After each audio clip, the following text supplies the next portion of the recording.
इस एपिसोड को शुरू करने से पहले मैं आपको बता दूं, ये इस कहानी का तीसरा एपिसोड है और जिन भी लोगों ने इस कहानी के पहले के 2 एपिसोड नहीं देखे, पहले जाके उनको देख लो, फिर इस शानदार से एपिसोड को देखना।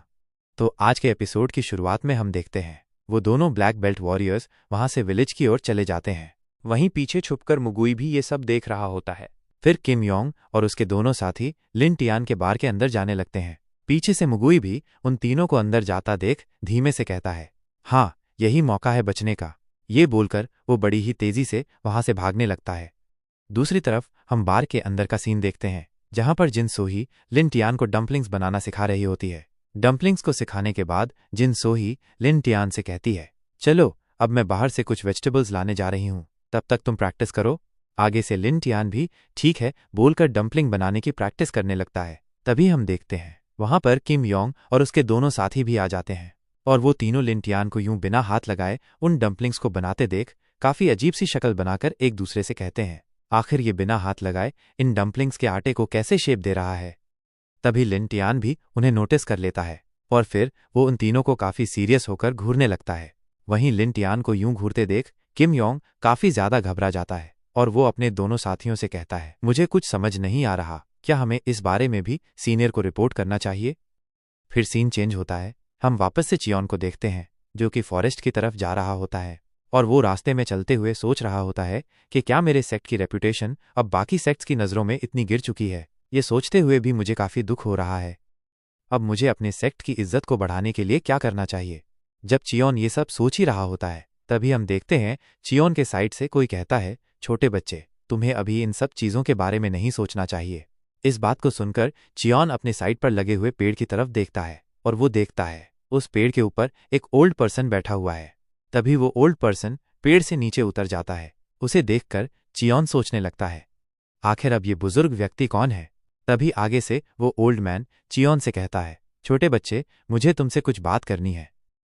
फिर वापस से सीन शिफ्ट होता है। हम देखते हैं लिन टियान को जो कि किम योंग और उसके साथियों से कहता है, आखिर अब वापस से तुम तीनों यहाँ पर क्या कर रहे हो। क्या तुम्हें और कोई काम नहीं है। ऐसे ही फ्री घूमने से अच्छा जाओ बाहर काम करो और पैसे कमाओ। आगे से किम योंग थोड़ा घबराते हुए कहता है, मेरे पास ऑलरेडी काफी ज्यादा पैसा है, तो क्या मैं तुम्हारे बार में कुछ देर और रुक सकता हूँ। आगे से लिन टियान थोड़ा सीरियस होकर कहता है, अगर ऐसी बात है तो। लेकिन तभी जिन सोही लिन टियान को बीच में ही काटते हुए कहती है, मिस्टर लिन, ये देखिए, मैं आपके लिए जूते और कपड़े लाई हूँ। उन चीजों को देखकर लिन टियान जिन सोही से पूछता है, आखिर अब ये क्या है। आगे से जिन सोही कहती है, ये हमारी इस बार की ड्रेस है और इस ड्रेस को पहले मेरे फादर पहना करते थे, और वैसे भी मिस्टर लिन, आपको हर दिन सेम आउटफिट नहीं पहनना चाहिए। इस बात को सुनकर हम लिन टियान को देखते हैं जो कि मन ही मन सोचता है, लगता है अब समय आ चुका है मेरी इस कुनलुन अकेडमी की यूनिफॉर्म को अलविदा कहने का। फिर हम कुछ देर बाद का सीन देखते हैं जहां पर के लिन टियान ने मिस जिन सोही के दिए हुए कपड़ों को पहन लिया होता है और उन कपड़ों को पहनने के बाद लिन टियान किसी समुराई की तरह लग रहा होता है। तभी जिन सोही भी लिन टियान की तारीफ करते हुए कहती है, मिस्टर लिन, ये कपड़े तो आप पर काफी ज्यादा सूट कर रहे हैं। वहीं हम किम योंग और उसके साथियों को भी देखते हैं, वो भी लिन टियान को उन कपड़ों में देखकर काफी ज्यादा हैरान हो जाते हैं और वो तीनों बड़ी हैरानी से एक दूसरे से कहने लगते हैं, ये इंसान तो अब और भी ज्यादा हैंडसम हो गया है, काश हम भी इसकी तरह दिख पाते। फिर हम वापस से जिन सोही को देखते हैं जो कि लिन टियान से कहती है, तो चलो अब तुम मेरे साथ बाहर आउटिंग पर चलो। आगे से लिन टियान कहता है, आखिर अब तुम्हारा इस बात से क्या मतलब है। आगे से जिन सोही कहती है, मेरे कहने का मतलब ये है कि क्यों ना हम दोनों ग्रोसरी शॉपिंग पर चलें, वैसे भी हमारे बार के सभी इंग्रेडिएंट्स खत्म हो चुके हैं। लिन टियान आगे से कहता है, आखिर अब बार के लिए ग्रोसरी कहाँ से मिलेगी। आगे से मिस सोही कहती है, उसके लिए हमें चांगयान सिटी की मार्केट में जाना होगा और वहां सिर्फ हम ग्रोसरी शॉपिंग ही नहीं करेंगे बल्कि काफी टेस्टी नया खाना भी ट्राई करेंगे। फिर वो दोनों उस बार से मार्केट के लिए जाने लगते हैं। पीछे खड़ा सैम बॉन्ग किम योंग से कहता है, सीनियर ब्रदर, लगता है वो दोनों यहाँ से जा रहे हैं। तभी किम योंग कंफ्यूज्ड होकर कहता है, अब हमें क्या करना चाहिए, क्या हमें भी उनके पीछे जाना चाहिए। लेकिन तभी लिन टियान अपनी जगह पर रुक जाता है और उन तीनों से कहता है, जब तक मैं और मिस सोही यहाँ वापस नहीं आ जाते तब तक इस बार का ध्यान तुम्हें ही रखना होगा। लिन टियान की इस बात को सुनकर पहले तो वो तीनों घबरा जाते हैं, फिर घबराते हुए वो तीनों लिन टियान से कहते हैं, हाँ हाँ क्यों नहीं। फिर सीन चेंज होता है और हमें वापस चियोन और उस बूढ़े व्यक्ति का सीन दिखाया जाता है। वो दोनों ही एक दूसरे को घूर रहे होते हैं। चियोन उस बूढ़े व्यक्ति को घूरते हुए सोचता है, इस बूढ़े व्यक्ति का ऑरा कितना ज्यादा पावरफुल है, ये बूढ़ा व्यक्ति कोई ऑर्डिनरी पर्सन नहीं है। फिर वो बूढ़ा व्यक्ति चियोन के पास आने लगता है और यूं उस बूढ़े व्यक्ति को खुद के पास आता देख चियोन घबराने लगता है। लेकिन फिर चियोन हिम्मत करते हुए उस बूढ़े व्यक्ति से कहता है, आखिर आप मेरे पास क्यों आ रहे हैं? और ये बोलते समय चियोन अपने हाथों में मार्शल एनर्जी को भी रिलीज कर रहा होता है। चियोन को देखकर वो मास्टर कहता है, हाँ मैं सही था, अभी भी कुनलुन सेक्ट वापस से राइज कर सकता है। जब तक उस कुनलुन एकेडमी में इस तरह के टैलेंटेड डिसाइपल्स हैं तब तक कुनलुन कभी भी नहीं गिर सकता। फिर वो ओल्ड मास्टर चियोन से पूछता है, आखिर तुम्हारी बॉडी में ये डिवाइन एनर्जी कहाँ से आई? इस बात को सुनकर चियोन सोचने लगता है ये बूढ़ा उम्र के साथ थोड़ा पागल हो चुका है। आखिर इस वर्ल्ड में डिवाइन एनर्जी कहाँ से आ सकती है, और वो भी मेरे पास? लेकिन तभी चियोन को याद आता है कि उस रात लिन टियान ने उसकी बॉडी के साथ कुछ तो किया था। ये सोचकर वो खुद से कहता है, क्या उस रात एल्डर लिन टियान ने मेरे अंदर सच में डिवाइन एनर्जी को इंसर्ट किया था? ये सोचने के बाद चियोन उस ओल्ड मास्टर से कहता है, मैं तुम्हें इस बारे में कुछ भी नहीं बता सकता। आगे से वो ओल्ड मास्टर चियोन से कहता है, क्या तुम मुझे बताने से मना कर रहे हो? आगे चियोन बिना डरे कहता है, हाँ बिल्कुल, मैं तुम्हें नहीं बता सकता। इस बात को सुनकर वो ओल्ड मास्टर चियोन को और भी ज्यादा सीरियस होकर देखने लगता है। और यूं उस ओल्ड मास्टर को सीरियस होता देख चियोन मन ही मन सोचता है, इसकी प्रोफाउंड एनर्जी मुझे यहां तक फील हो रही है। क्या ये ओल्ड मास्टर मुझ पर अटैक करने वाला है? मगर तभी वो ओल्ड मास्टर पीछे की ओर मुड़ जाता है और वहां से जाते हुए चियोन से कहता है, चलो तो ठीक है, अब मेरे पास और कोई रास्ता नहीं है सिवाय खुद कुनलुन जाने के। ये बोलकर वो बड़ी ही तेजी से वहां से कुनलुन की ओर निकल जाता है। वहीं दूसरी तरफ चियोन उस ओल्ड मास्टर की स्पीड को देखकर काफी ज्यादा सरप्राइज हो जाता है और वो सोचने लगता है, आखिर वो बूढ़ा मास्टर इतनी जल्दी यहां से कहाँ गायब हो गया। फिर सीन चेंज होता है और हम देखते हैं लिन चियान और जिन सोही दोनों चांगयान मार्केट में घूम रहे होते हैं। सच में वो दोनों ही काफी ज्यादा प्रिटी लग रहे होते हैं। तभी वो दोनों चांगयान सिटी के एक बार के अंदर आ जाते हैं। फिर जिन सोही वहां के वेटर से मीट मंगाती है। फिर वो वेटर भी जिन सोही और लिन टियान का ऑर्डर लेकर वहां से चला जाता है। तभी हम लिन टियान को देखते हैं जो कि उस बार को देखकर मन ही मन सोचता है, ये बार तो हमारे बार से काफी ज्यादा बड़ा है और यहाँ पर डेकोरेशन भी काफी अच्छे से हो रखी है। तभी उनके टेबल पर उनका मंगाया हुआ खाना आ जाता है और वो दोनों ही उस बार के खाने को एंजॉय करने लगते हैं। तभी हमारी नज़र लिन टियान के पीछे बैठे दो लोगों पर पड़ती है, जिसमें एक पर्सन दूसरे वाले से कह रहा होता है, क्या तुम्हें पता है कुनलुन सेक्ट अब खत्म हो चुका है? आगे से दूसरा वाला पर्सन कहता है, हाँ इस बात को मैंने भी सुना है कि कुनलुन को 9 बड़े सेक्ट से अब बाहर निकाल दिया है। तभी हम देखते हैं उनके आगे बैठा लिन टियान भी उनकी बातों को सुन लेता है और ये सुनने के बाद वो थोड़ा गुस्से में आकर खुद से कहता है, क्या कुनलुन को सच में उन बाकी के 8 सेक्ट्स ने मिलकर डिस्कार्ड कर दिया है? तभी पीछे बैठा पहला पर्सन दूसरे वाले से आगे कहता है, इसमें कुनलुन की ही गलती है, उन्होंने टाइगर क्लैन से पैसे और रिसोर्सेज लिए जबकि वो एक राइटियस सेक्ट है। आखिर तुम ही बताओ, कोई राइटियस सेक्ट डार्क पाथ वाले कल्टीवेटर्स से कैसे मदद मांग सकता है?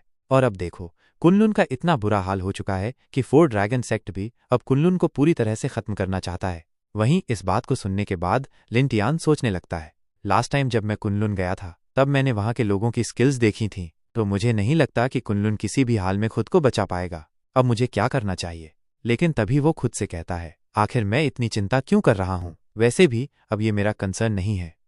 लिन टियान को यूं अपनी सोचों में डूबा देख जिन सोही लिन टियान की फिक्र करते हुए पूछती है, मिस्टर लिन, आखिर अब आपको अचानक से क्या हो गया? आपकी तबीयत तो ठीक है ना? आगे से लिन टियान कहता है, नहीं मैं ठीक हूं, वो बस मैं कुछ सोच रहा था। ये सुनकर जिन सोही खुश हो जाती है और खुश होकर लिन टियान से पूछती है, चलो तो फिर ये बताओ कि आखिर तुम्हें यहाँ की नूडल्स का टेस्ट कैसा लगा? आगे से लिन टियान कहता है, ये नूडल्स काफी ज्यादा ऑर्डिनरी है, हमारे बार का फूड इससे काफी ज्यादा बेटर है। आगे से जिन सोही भी खुश होकर कहती है, हाँ आपने सही कहा। फिर जिन सोही पीछे की ओर देखते हुए थोड़ा गुस्से से कहती है, देखो इतने लो लेवल के कुकिंग स्किल्स होने के बावजूद भी ये लोग इतना अच्छा बिजनेस कर रहे हैं। तभी अगले सीन में हमें वहां पर कुछ लड़कों को दिखाया जाता है जिन्होंने कुनलुन की ड्रेस पहन रखी होती है और वो लड़के बार के स्टाफ से बदतमीजी करने लगते हैं। तभी आगे से बार का वेटर कहता है, सर हमारे बार में उधार नहीं चलता, प्लीज अगर आपके पास पैसे नहीं हैं तो आप यहां से जा सकते हैं। आगे से वहां खड़े लड़कों में से एक लड़का उस वेटर के पास आकर कहता है, क्या तुम जानते हो कि आखिर हम कौन हैं? आगे से वो बेचारा वेटर घबराते हुए कहता है, हाँ सर, शायद आप कुनलुन से हैं। फिर वो लड़का गुस्से से उस वेटर से कहता है, कमीने कहीं के, जल्दी से इस बार के ओनर को बुला। तभी हम देखते हैं वहां पर बार का ओनर भी आ जाता है और वो आकर उन लोगों से माफ़ी मांगते हुए कहता है, हमें माफ़ कर दीजिए सर, शायद इस वेटर ने आपको पहचाना नहीं कि आप कुनलुन के एक दाओइस्ट मास्टर हैं। फिर वो कुनलुन का मास्टर उस वेटर की ओर इशारा करते हुए कहता है, मैंने इस कमीने को कहा कि मैं पैसे अगली बार आकर दे दूंगा, मगर तुम्हारे इस वेटर की हिम्मत तो देखो। लेकिन तभी आगे से बार का ओनर भी उस मास्टर से कहता है, सर हमें माफ़ कर दीजिए, मगर रिसेंटली हमने अपने बार में उधार देना बंद कर दिया है। इस बात को सुनकर वो मास्टर और भी ज़्यादा गुस्से में आ जाता है और वो गुस्से में आकर एक टेबल पर जोर से लात मारता है, जिससे कि वो टेबल वहीं पर टूट जाता है। ये देखकर तो अब वो बार का ओनर भी घबराने लगता है। फिर वो मास्टर बार के ओनर को उसके कॉलर से पकड़ता है और उससे पूछता है, क्या तू सच में हमसे पैसे लेना चाहता है? आगे से वो ओनर घबराते हुए कहता है, नहीं नहीं सर, आप लोग यहाँ से जा सकते हैं, हमें आपसे कोई पैसे नहीं चाहिए। इस बात को सुनकर वो मास्टर काफ़ी खुश हो जाता है और वहाँ से जाने लगता है। मगर तभी लिन टियान पीछे से चिल्लाकर उन सभी को रुकने को कहता है। लिन टियान की आवाज़ सुनकर वो कुनलुन एकेडमी के सभी लोग वहाँ पर रुककर पीछे की ओर देखने लगते हैं। तभी लिन टियान उन सभी से कहता है, अगर तुम लोग कहीं खाना खाते हो तो तुम्हें वहाँ आगे से पैसे भी देने चाहिए। क्या तुम्हें इतनी सी बात नहीं पता, जबकि तुम एक कुनलुन के दाओइस्ट मास्टर हो? लिन टियान की इस बात को सुनकर वो मास्टर अगले ही पल लिन टियान के पास आकर खड़ा हो जाता है और बड़ा ही सीरियस होकर लिन टियान से पूछता है, आखिर अब तू कौन है? आगे से लिन टियान उसे अपना नाम बताता है। फिर वो मास्टर लिन टियान से उसके सेक्ट के बारे में पूछता है। आगे से लिन टियान कहता है, मैं कुनलुन बार में एक शेफ हूँ। इस बात को सुनकर वहाँ खड़े उस मास्टर के डिसाइपल्स लिन टियान पर हंसते हुए कहते हैं, क्या एक शेफ? लगता है इस लड़के का दिन आज काफ़ी ज़्यादा खराब है। फिर दूसरी तरफ हम उस मास्टर को देखते हैं जो कि लिन टियान से कहता है, मेरी बात को ध्यान से सुनो, तुम अभी काफ़ी यंग हो और साथ ही साथ काफ़ी बेवकूफ़ भी, तो तुम्हारे लिए अच्छा यही रहेगा कि आगे से तुम अपने इस घटिया से मुंह को बंद रखो। इस बार तो मैं तुम्हें बच्चा समझकर छोड़ रहा हूँ, मगर याद रखो कि हर बार मेरा मूड इतना अच्छा नहीं होगा।